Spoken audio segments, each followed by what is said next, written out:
The Israel Defense Forces reported new success against Hamas today through forceful strikes. There was a joint operation between the Israel Defense Forces and the Shin Bet Security Service in the West Bank, where some terrorists were killed. These individuals had plans to carry out attacks close to Israeli residents and soldiers. Planes belonging to the Israel Defense Forces attacked a hideout in the Balata refugee camp near Nablus. Although the military occasionally uses fighter jets for such attacks on the West Bank, this nighttime operation marked the first time since the Second Intifada that an aircraft hit a target in Nablus. According to the Palestinian Red Crescent, 5 Palestinians lost their lives in this operation. Israeli officials reported that 4 of the dead were members of Fatah's Al-Aqsa Martyrs group. Among the dead was Mohammed Sahad, identified by Israeli security services as a high-ranking terrorist in Nablus, involved in several shootings, including an attack in Jerusalem in April that left 2 Israelis wounded. Sahad was found to have organized and armed a terrorist cell composed of young men, planning attacks against Israeli citizens and soldiers. Once again, Israeli troops were successful in eliminating a key figure. Additionally, during this operation, the Israel Defense Forces discovered an explosive laboratory in Balata. Security services revealed that explosive devices were placed in the streets and alleys of the refugee camp to attack Israeli soldiers. Although during the operation, gunmen fired at Israeli troops, no casualties were reported on the Israeli side. In Jordan, the day began with gunshots.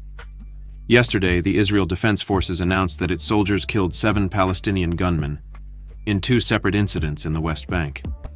The military reported that Palestinians fired at Israeli forces from a vehicle at an intersection near the southern West Bank city of Hebron, where they were carrying out operations. Yesterday morning, the Israel Defense Forces reported that reservists returned fire, resulting in the deaths of an armed man and a driver.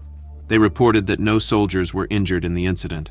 During an operation in the northern city of Jenin and a nearby refugee camp, soldiers clashed with gunmen, seized weaponry belonging to Hamas, and chased terrorist operatives who tried to hide in a hospital.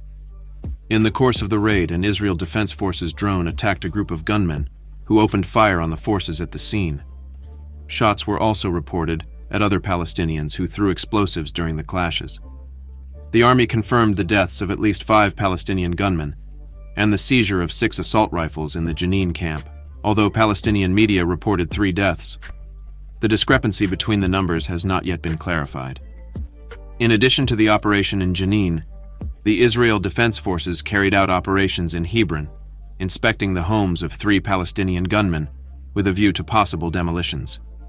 In another incident, gunmen opened fire at a checkpoint near Jerusalem, resulting in the death of 20-year-old Abraham Feina, a member of the military police, according to the Palestinian Authority Ministry of Health. According to the rights group Jesh Din, nearly 200 West Bankers have died at the hands of Israeli forces, and in some cases settlers, since the beginning of the conflict. Additionally, more than 185 settler attacks against Palestinians have been reported in more than 84 towns and villages in the region since October 7th. The Israel Defense Forces reported the arrest of wanted Palestinians in the West Bank, noting that more than 50 of them were linked to Hamas. Likewise, Israel expressed concern for the Palestinian population and distributed leaflets urging the evacuation of southern Gaza. Unfortunately, the situation in Gaza remains very complicated and critical. Israel's recent actions, including the release of leaflets urging Palestinians to leave certain villages in eastern Khan Yunis, have raised concerns about a possible expansion of the conflict to areas previously considered relatively safe. The leaflets warn residents about the danger of being near or in areas occupied by militants, which has sparked fear among the population.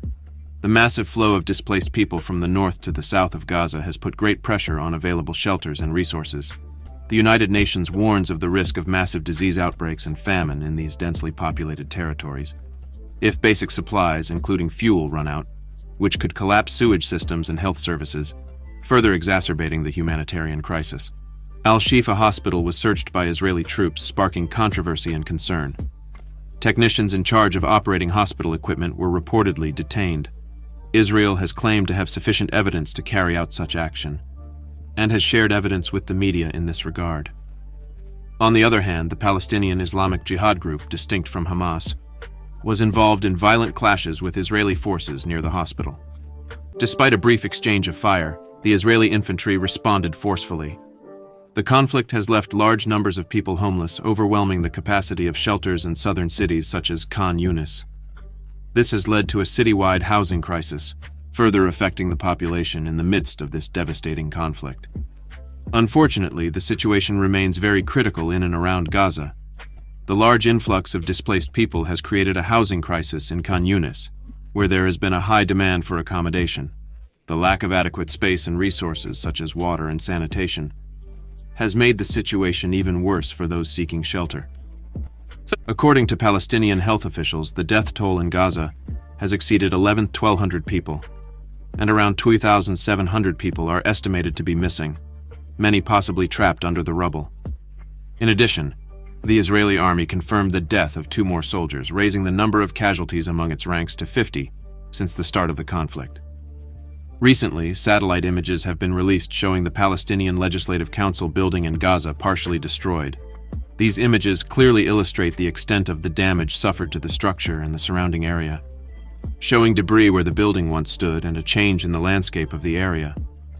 Israeli Defense Minister Yoav Gallant announced that Israeli troops entered the Palestinian Legislative Council building, showing photos of soldiers inside the building. However, Israel has not explicitly confirmed its responsibility for the partial demolition of the building. The situation remains tense and complex in the region, and the devastating impact of the conflict continues to deeply affect the civilian population and infrastructure in Gaza.